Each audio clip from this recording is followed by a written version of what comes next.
Welcome back, everybody, to Cho Dengeki Stryker. I am Noden, your host, as always. That's right, we're back, and I'm excited. So,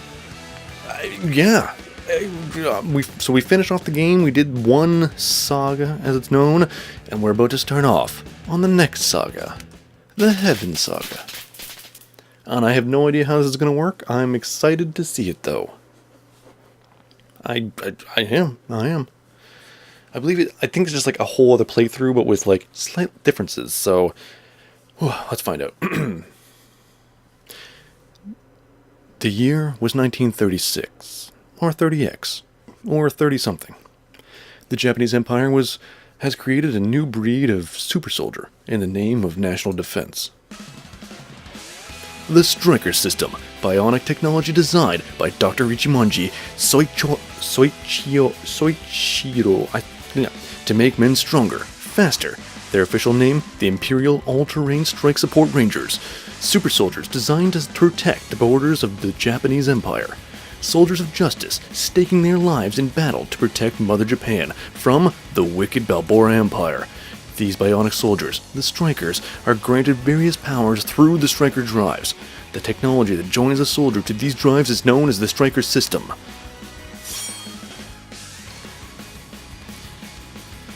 Stryker drive Shusi. Shusi, this singing sword, channels high voltage electrical current into the blade of the wielder. Stryker drive Hyakushiki.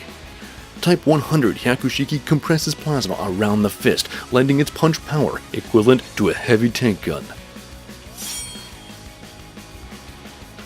Stryker drive Shinden. Shinden, the roaring thunder, harnesses ambient electricity in the atmosphere to call down a lightning strike. Stryker drive Tenrei. Tenrei, the heavenly thunder, a fearsome technique that launches blasts of plasma at the enemy. Its output can even be adjusted to set to stun. Stryker drive Senden. Flash lightning Senden increases transmission of electrical signal across the body's synapses to push muscles activity to its peak. These Stryker systems are wielded by the ultimate warrior in his mission of national defense, and his name is Zero. Stryker Zero. Stryker Zero stands bravely against the encroaching evil of the Balboa Empire. His story begins now.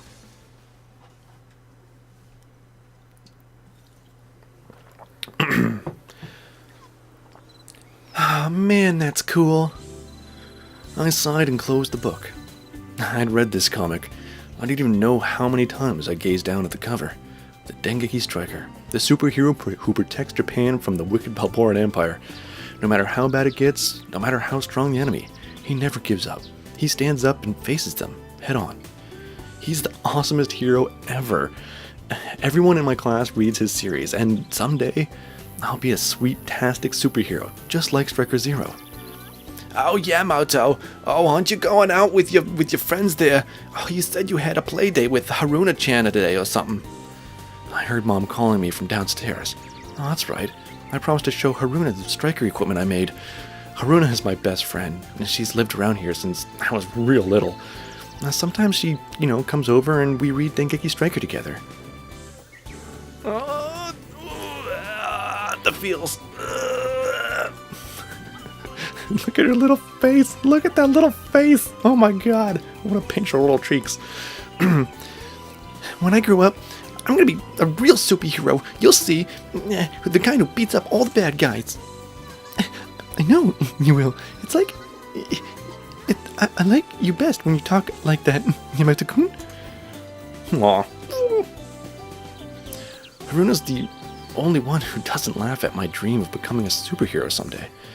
Okay, well, I'm off. I strapped on my homemade cardboard Stryker units, wrapped a scarf around my neck, and dashed down the stairs. Oh, my poor Yamato. Oh, playing Dengeki Stryker again. Oh, I really wish you wouldn't. I wish you'd maybe study a little bit more. Maybe you could pretend to be a lawyer or a doctor or something that might support me in my old age, because I'm not getting any younger, And your father, he's pretty much useless. He's just locked in his office doing... I can't tell you what he does in his office, mostly because he's told me not to tell you, but not because he's afraid or that it's anything maleficent or anything, maleficent? Whatever, I'm not that bright. I'm not playing, I'm training, Mom. When I grow up, I'm gonna be a real superhero, you'll see, and then I'll protect you and Dad, for sure. Oh, Yamato. Oh, it's very kind, very sweet of you, but you're a little bit soft in the head sometimes, I wonder. But, a hero can't miss his appointments, can he? And you've got these, and Haruna-chan is waiting for you, and also you've got a doctor's appointment, and you need to see your psychiatrist, because, I paid a lot of money to have him, talk to you, because I'm very worried about you, Yamato-kun.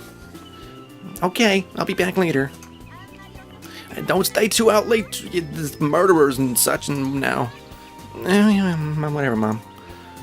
Mom gave me a big smile and waved as I dashed out of the house. And dashed I did, because that woman was scary. I ran like the wind, faster and faster, as fast as my legs could carry me. Faster, faster. No, to the big empty lot where we always meet. Haruna's waiting for me. There's not even a moment to lose. Not even a moment, not one. I finally arrived at our usual playground. It was a big empty lot in front of our shrine. The spot between the stairways to the shrine and the road, that was our playground. The pile of drain pipes was our secret base. I looked around, and Haruna must have beaten me here. And then I saw. Oh, hey, give it back. Give it back to me. Yeah, you're rich, ain't you? And just ask Daddy to, I don't know, buy you another one. I'm not rich. I'm not. Liar. I've been to that big house you live in. Yeah, I bet you eat those big roast pigs at every meal. I bet she does. That's so mean. Why would you say that? Haruna was crying. Someone had taken her favorite stuffed animal. It was the neighborhood bullies. Those big jerks. They were always making fun of me. I had to save her. And today I would save her. For sure. It didn't matter that they had me outnumbered. It didn't matter that they were bigger than me. I had to save Haruna because I adjusted my scarf and climbed on top of the pipe. Stop right there, bullies! Like you must answer to the Dengeki Stryker. The bullies were all looking at me, too surprised to move. I was a little surprised myself, but this was my chance. I jumped down and ended up skidding to a soft ground below. I fell on my butt. Oh, that didn't hurt at all, because I'm Dengeki Stryker. No, it's just that Yamato kid. Dumbass. What happened to your voice? Don't worry about it. The bullies left Haruna and charged at me, ready to strike. I wasn't about to lose to those likes of them. I readied my fists and... Oh, Jesus. He punched me in the nose. My mouth filled with the taste of blood, and probably real blood, too. Oh! Soon I heard a ringing in my ears, and the world was spinning around me. You're such a wuss. Well, what a twerp. Like you better learn his place, eh? I tried to fight back, but I couldn't land a single hit. Damn it, why did I have to be so weak? I just wanted to be a hero. I wanted to be a hero so bad. But at least the bullies weren't bothering Haruna anymore. She'd even gotten her stuffed animal back. She was watching me. I could tell she was really scared, and it's okay. Don't worry about me, Haruna. You just... Yeah, we'll let you off this time. But you better stay out of our sight from now on, you twit. I guess they got tired of beating me up, and the bullies left a lot. Oh, are you okay? Yamato-kun. I'm fine. I can't take this anymore. I suck at protecting you, Haruna. No, you don't. You always protect me. All the time. Oh, Haruna. After that, we started playing, like always. I played Dengeki Stryker, and Haruna was Stryker's loyal friend. Together, we beat up all the bad guys, everywhere. Haruna would probably rather be playing with dolls, or, I don't know, Doctor, or lawyer, some of the things my mom wanted me to play, but she'd always play along with my hero stuff anyways. Then, when we got done playing hero, we did what Haruna wanted to do, which was... we don't have a lot of Haruna's backstory, so we don't know what Haruna likes. Recently, here we go, now we know. Recently, Haruna's favorite game had been wedding. She even wove a grass ring for us to exchange. In sickness and in health? Till death do us part. We'd speak the solemn vow. Haruna had to teach me the words, because I'm just a dumb kid. And then we exchanged rings. It was a little embarrassing, but I owed it to her for playing along with my games. And to tell the truth, it wasn't so bad, playing with Haruna. Then we'd laugh and talk about all the stuff we'd do together in the future. That's the way we always played. One day it would be true. We played that way again today. Until about sunset. And then Haruna went really quiet and looked at me. What's wrong, Haruna? Thank you for everything you've done, but you don't have to protect me anymore. Haruna's big eyes filled with tears. Huh? Was she crying? Why? Because I failed to protect her again today? Because I'm so weak? I'm about to move. Somewhere far away. What? No way. Just like that? We wouldn't get to see each other again? No way. It's for Papa's work. We're leaving tomorrow, but please come say goodbye to me. I couldn't take it. My eyes were burning and my cheeks were cold and my tears mixed with my runny nose and... Yamato-kun. Haruna. She was crying too. No, I had to stop. I had to see her off like a man. Yeah, I'll come. I'll come to see you off right. Okay, you promise? You have to come if you promise. Of course I promise, because I'm Dengeki Stryker and I'm the hero sworn to protect you, Haruna. Okay, you have to come. And I'll be waiting though. For you.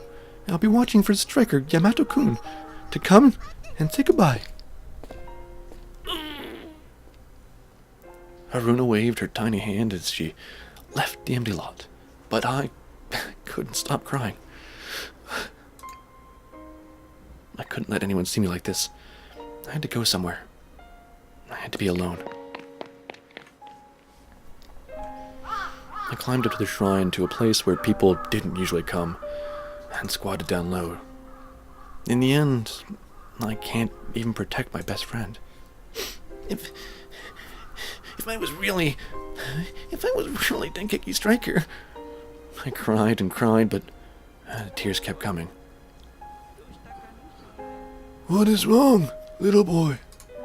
Suddenly I heard a voice behind me. No one was there. The last I looked, but suddenly I turned around and there was this weird old man standing there.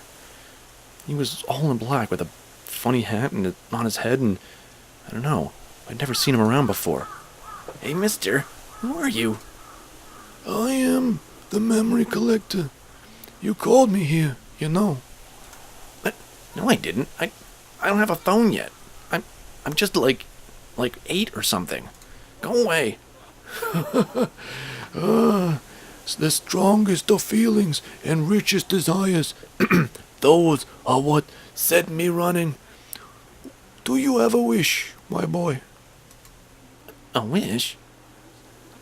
I grant wishes in exchange for, well, many things, but mostly memories.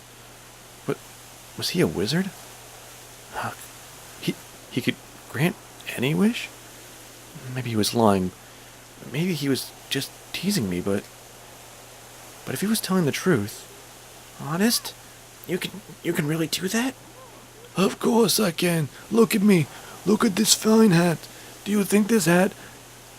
I bought this at a very nice store, and they do not take credit, okay? I had to buy that with real paper memories that I had to hand the man and be like, here is your... I will want change for that many memories. Yes, oh, of course I can. Jesus. What do you want, kid? Of course. I just materialized here, big mustache, a fucking hat. You know, you sitting there crying, me saying, hey, I can grant a wish. Who would say that and not be able to grant a wish, huh? Nobody. Nobody would say that. Then, make me Dengeki Stryker, please. As you wish, as you wish. The man gave me a big smile and nodded.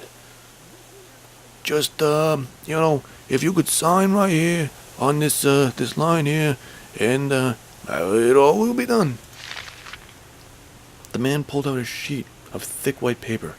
A contract. I think that's what it's called. What does sign mean? Do you see this line?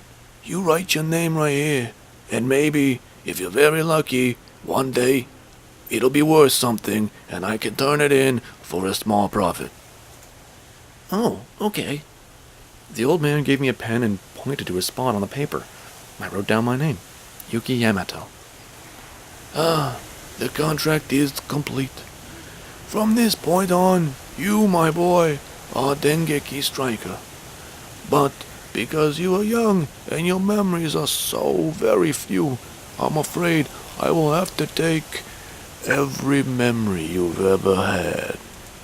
Huh? The old man waved his cane, and suddenly, everything went dark. Oh dear. Oh dear. Oh my.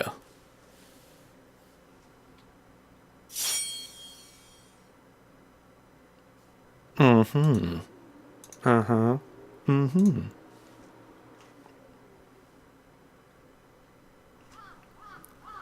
Squawk, squawk, squawk, squawk. Ugh. What happened? Oh, God, I lost consciousness and... Oh, did I fall in the course of my mission? Oh, my head was throbbing. I fought back the pain as I tried to figure out where I was, but the area around me was completely unfamiliar. Where am I? What is going on? Was this a shrine? It couldn't be the capital. I sat up and ran a self-diagnostic. All systems were functional. No damage at all. But wait, my body was different. Was this a child's body? Oh, could this be some trap, part of an attack by the Balborns? Well, where did they even get body snatching from? No, I detected no enemies in the vicinity. Alright, calm down.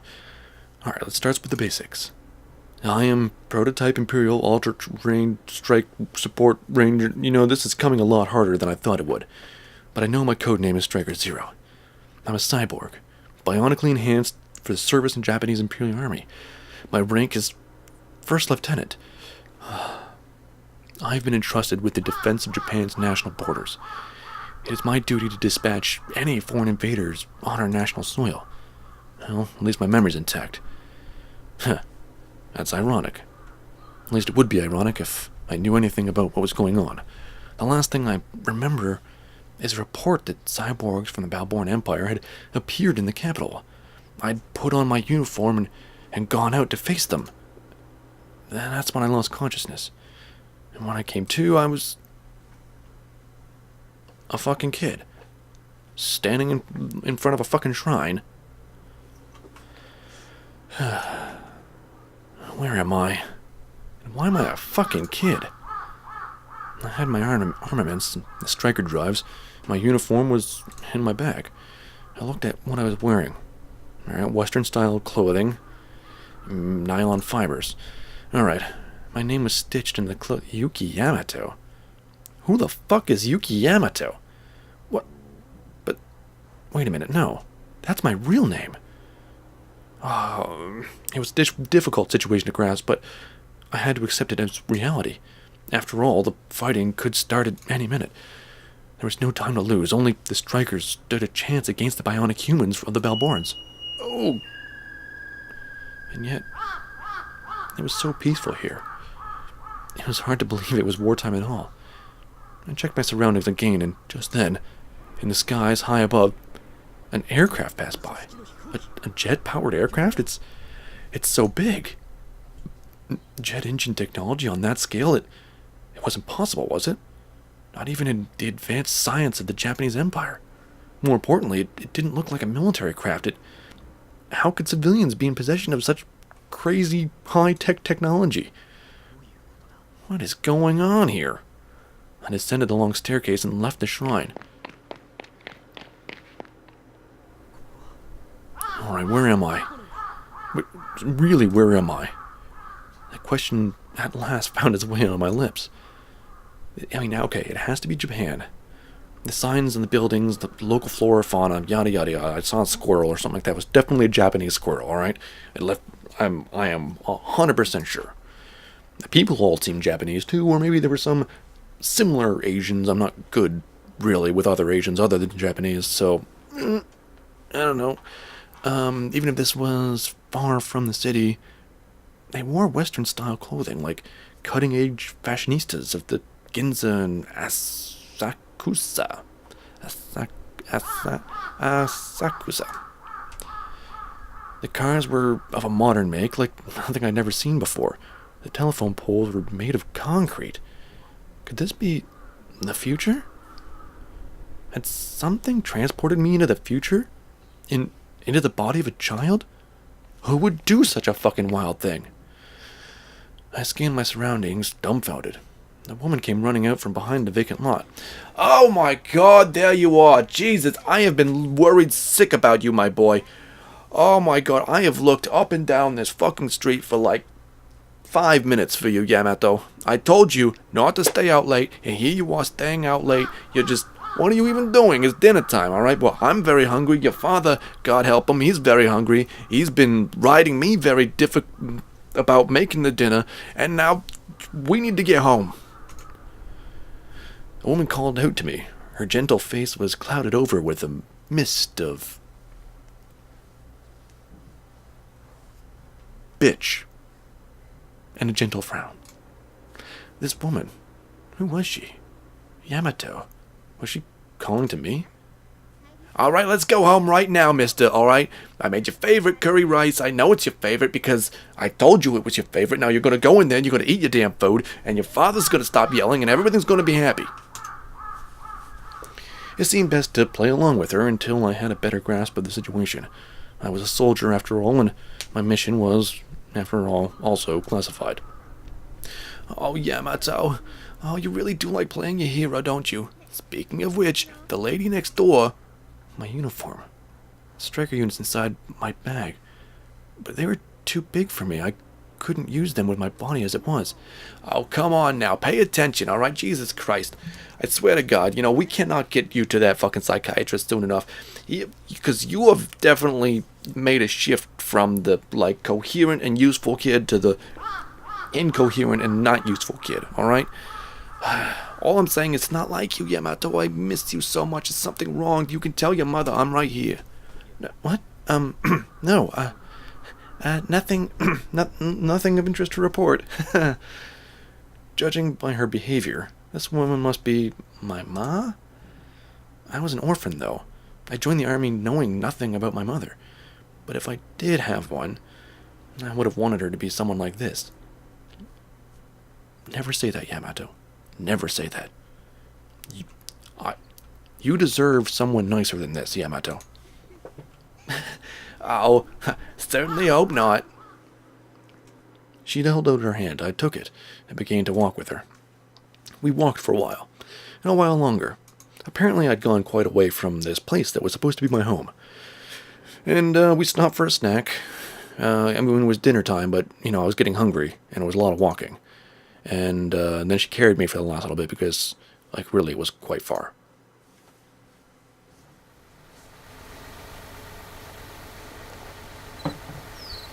The next day. A little girl stood beside a packed moving van. She was waiting for a boy. Yamato-kun, you didn't come to say goodbye.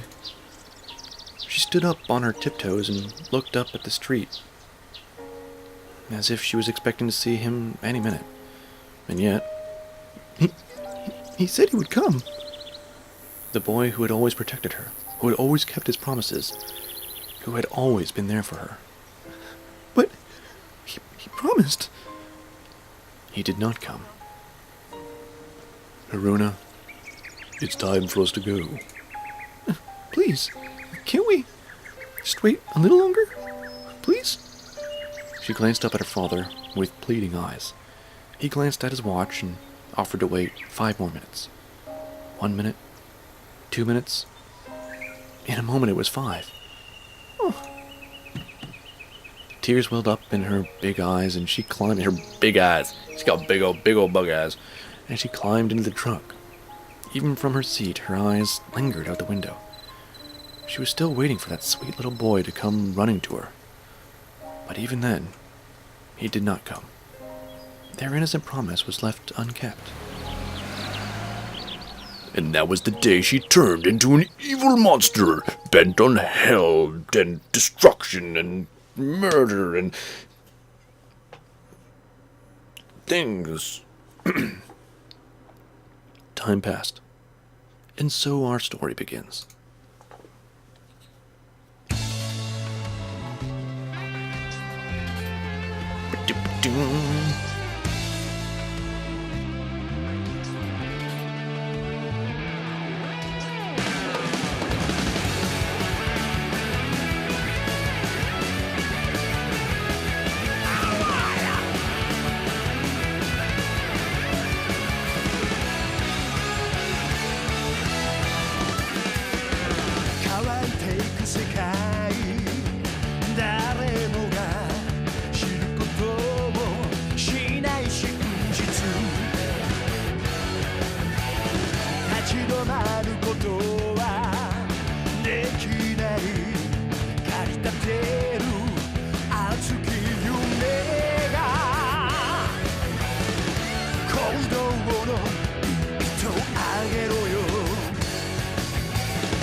Break up power 叩きつけろその無理その腕にまとわせて Break up そう信じてみろ邪魔な壁まっすぐぶち壊せ Never give up Fight for the